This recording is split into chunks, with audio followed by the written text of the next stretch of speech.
All right, let's see what we've got going on here. Okay, good morning. Give me one quick second. I have to do some copying and pasting here. Possibly.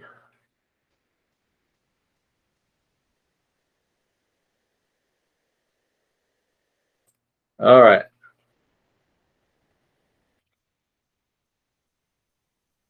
All right. Good morning, everyone. Jump back to my meeting. There we go. Good morning. All right, welcome to another Sunday morning Q&A weekly roundtable. This morning we are going to have a little chat. This really came up this week. I had a question about, someone had a question about talking with sellers and things that, they were really kind of looking for pre-canned answers on how to talk to sellers. And, it's not an easy thing to, it takes repetitions. It takes time to really acquire this skill and master it. Quite honestly, I don't have it mastered for sure. I mean, that's one of the great things I love about creative financing is with creative financing, everything is out on the table. And you can't hide anything when it comes to creative financing. Everyone knows a shady wholesaler. I say shady in quotes, but everyone knows one of them. If you've been buying houses or you've been dealing with wholesalers at all, you know that there's some pretty unscrupulous folks out there. And quite honestly, you might be one of them. I don't know. But these type of people. They're type of people that'll go into a seller's home and they'll try to either bully their way to the closing table or, we've all seen it, that some of them will just flat out lie to their sellers and their buyers for that matter. They'll lie about everything from fair market value of the property to, to what their intentions are when they go to disposition that property. And it's really no wonder because we have all the wholesale gurus out there telling these wannabe wholesalers to tell sellers that they're cash buyers. So they immediately go in with this, they immediately start the conversation off with something that isn't even necessarily true. It's not how you want to start the conversation. You don't want to go into a conversation that way. But I get it. I mean, everybody's got to start somewhere. I just think that sometimes it gives us all a bad rap and makes the people who are actually buying and actually going out and talking to sellers, it puts our sellers on edge. And so we just don't do business like that. Those so-called leads, I guess you could call them leads from the wholesalers, they just go right to the shit can. But today we're going to talk a little bit about how to talk to sellers without actually having to embellish our stories or the story that you're telling your seller. And I will give you the number one strategy here in just a moment for talking to sellers. But before we get into that, I want to remind you, go ahead and check us out over there at Sub2 Empire and like and subscribe and all of that good stuff to this channel. Do that first. And, that's really all I'm going to say about that. But all right. So let's start off with a really quick saying. Everyone's heard this. You have two ears and one mouth for a reason. Everyone's heard that. So what does that mean? That means basically you need to listen twice as much as you talk. It could probably be a lesson for life, not just talking to sellers. You could probably get more out of any real given situation if you can just zip your mouth for a little while and listen. There are some people, some people are just born listeners. I know several of them. I had dinner with one of the largest buyers in the St. Louis market where I'm located. And this guy is such a good listener. He picks up on every little thing. You're never going to get over on this guy. He's such a good listener. But some people are just really good at asking questions and then just listening. And others, myself included, I'm definitely guilty of this. I have been in the past. I've worked on it quite a bit, but we have this propensity to do a lot of talking and a lot of talking over other people. And it's a super bad habit to get into. It just makes whoever you're talking to, or if you're on the receiving end of that, just makes you feel like you're not being heard. And, if you're one of those people that has this predisposition to do a lot of talking, the first thing that you have to do to remedy this is to recognize that you're doing it. It's probably the entire process. You have to admit to yourself that this is who you are, and this is, for better or for worse, a trait that you possess. It's only then can you really start working on disciplining yourself to be, just a better listener. And like I said, I'm totally guilty of this. I think that's what qualifies me to speak about this, but I am 100% guilty of possessing this very trait. But when you're talking to sellers, most sellers are just normal people. They haven't been trained or taught how to listen. So they're not in the trenches like we are every day out there, trying to buy properties. They've really only done this maybe once, twice, maybe 3-4 times in their life. And so when you're negotiating for a deal, your seller really hasn't been trained on how to actually listen. So a lot of times what they'll do is they'll just talk about the property for as long as they possibly can. But when they're talking about that property, they're going to be dropping these little nuggets. All right. They're going to be telling you things about the property that if you ask the right questions, if you're asking good questions and you're listening, they're going to be just dropping these little nuggets about the house that they wouldn't normally tell anyone who was looking to buy their house. So that's why this is such an important skill to develop.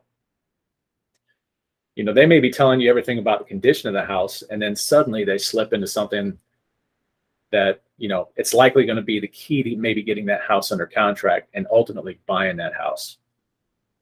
So it may be something like, they just got a divorce, right? And they just went out of the house and maybe that's why one of the bedrooms is empty or something like that. See, they didn't want you to know what their pain point was, but they just couldn't keep it to themselves. And why is that? It's because it's our favorite thing to do. People love to talk about themselves. You can admit it to yourself. You love talking about yourself. You want to be heard just like anyone else does. But in this situation, when you're trying to pick up a property, trying to get a property under contract, this is when you've got to recognize and you've got to flip that little switch in your brain and say, okay, I've literally told myself in my brain, okay, Jeff, you got to shut up. You got to quit talking. You got to let them talk. So when you ask questions and you listen intently, whoever you're talking to, they automatically think, what the heck are you doing? You never have to impress them with your qualifications. That's the good thing about this. So it's just such an important skill. And that is really the key to it, is if you ask a question and you listen intently and you start picking up those little nuggets, now you have a conversation. Now you're building a case for your offer on their property. And when you're asking questions, you are controlling the conversation, believe it or not. A lot of people might think that it's just the opposite is true, where you're answering all these questions and you supposedly look like this authority, but that is not the case. It is in fact the case though, when you're asking the questions, it instantly builds credibility. It's going to give you a controlling position in that conversation. And it really puts you in a position of authority, or what I like to call the power position. When you ask good questions, only then can you get to their why. See, what you're ultimately trying to do is you're trying to get to the why. The why is going to be the single most important component that needs to be answered in this situation. The single most important question that needs to be answered. Why are you selling? Why are you selling? This is just something you have to extract out of every single seller. So, and it's got to come out of every single conversation that you have with the seller. So I've just blown the secret. The secret really is zip your mouth, ask really, really good questions, and listen intently, and listen, and block out everything else in your mind. Block everything else out. Listen intently to what your seller is saying. And so for all the wholesalers out there, and I know I'm picking on wholesalers a lot. It's not just wholesalers. It's a lot of people. It's a lot of people. We want to talk. We want to get out what we have to say. But it's the biggest mistake that you can make when you're talking to a seller and you're trying to pick up a property. The seller feels, when you ask good questions and you let the seller answer, they feel like they're in the position of power. A lot of times they don't even realize that you are just collecting this information. And ultimately, this information is going to help you, in the long run, it's going to help you craft a really good offer. And so this is one of the things that I love about creative financing, is that I don't have shady business practices. When I go out and I talk to a seller, I'm able to just lay it out on the line, because numbers don't lie. If I go out and I'm looking to pick up a house with cash, I have to get that house. Cash is when you pay with cash, obviously there's other missed opportunities if you have your money tied up into a deal.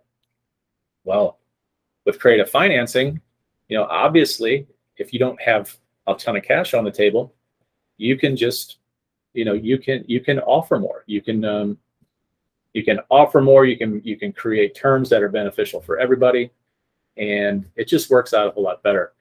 And just, besides all of that, it's just it helps me to feel better about being transparent with my seller.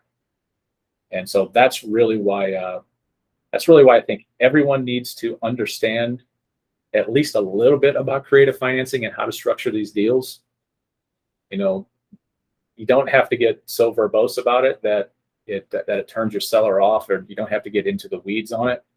But I think it's a really important skill to have. And so if you understand the creative financing side, you can go out and talk to a seller and feel totally confident that that what you're offering, or just feeling totally confident that you know what you're talking about. So let's take a quick little, this thing is problematic. I'm trying something new here today, so I don't know that that the messages are going to come through. I'm using Google Meet today. I decided to try something new, and I don't necessarily know how to operate this, but I'm supposing this is live. Kind of taking a chance here, but anyway, I think that's really all I'm going to talk about today. A quick little 20-minute video. Actually, it's a live, but it'll be replayed. But yeah, that's really all I wanted to talk about. Honesty is honesty in a situation where you're trying to pick up somebody's property.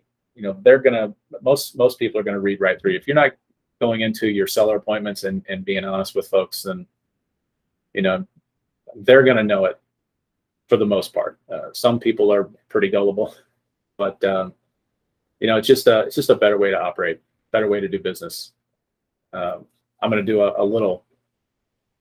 Someone here locally that I really admire on how they talk to, and he's a wholesaler, on how they talk to their sellers is David Dodge. If you don't know who David Dodge is, go out and check him out. He's got a wildly popular YouTube channel, and he's got a free wholesaling course out there. And the guy's just, he's just above board. He's just a really good dude.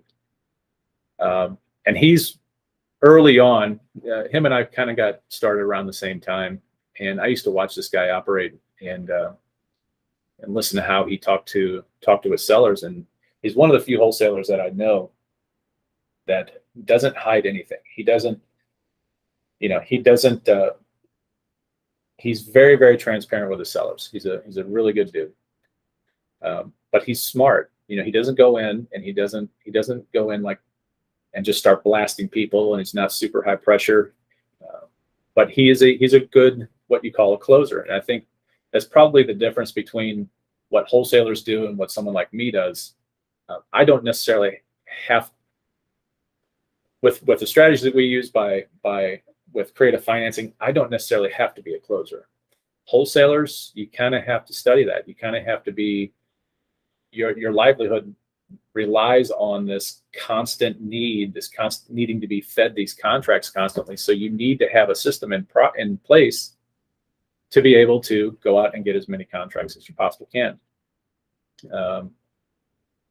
But now David is a really good example of how wholesaling can be a virtuous, a really virtuous career to have. So I'm going to end this on that. Like I said, go out and check out sub2empire.com, see what we got going on over there. We've got a bunch of free stuff you guys can download. We've got some free documents out there, contracts. We've kind of put out there some of the most requested contracts that we get from either from comments or from people outside of our coaching program. So we just said the heck with it. We'll just put it out there and let people download them. They're out there at sub2empire.com. And then let's see. Also, if you're watching this on YouTube, this is being streamed to other platforms. But if you're watching this on YouTube, we would really, really appreciate the like and subscribe. I'm quite honestly, I don't know everything there is to know about YouTube, but I do know that much. All right, folks, that's all I got. Appreciate it. Take care. Have a good one. Let's see. How do I get this?